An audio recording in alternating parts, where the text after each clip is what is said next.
नमस्कार 99 ओडिया टीवी को आपण मानक स्वागत। दिन द्विप्रहरे लुट घर पछपट ग्रिल भांगिले दुर्बृत्त 3.5 लाख टंकार अलंकार लुटि नेले। घरे केही नथिबार सुजोग नहीं कलाकना बुलेले। मिलुथिबा सूचना अनुसार बालेश्वर जिला सोर थाना केदारपुर पंचायत नुआहाट थानेश्वर ग्रामर जगबंधु बेहरांक घरे केही नथिबा बेले यार सुजोग नहीं दुर्बृत्त माने दिन द्विप्रहरे पछपट ग्रिल भांगी घरे पशिथिले। घरे थिबा सुना और रूपा अलंकार सहित नगद टंका चोरी होइथिया संपर्क में सोर थाना अभियोग होइछि। सोर पुलिस घटनार तदंत आरंभ करिछि। बारंबार सोर अंचल में चोरी लुट घटना सोर पुलिस मुंडबिंधार कारण पलटिछि।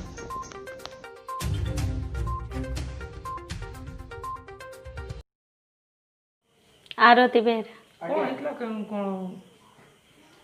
कौन मुझे टेलरिंग करिया जाए प्रत्येक दिन, तो आज भी जाइली आसला पर देखिली जे घरे किछि नहीं भंगा तुटा है सब जिनस नहीं जाइछन।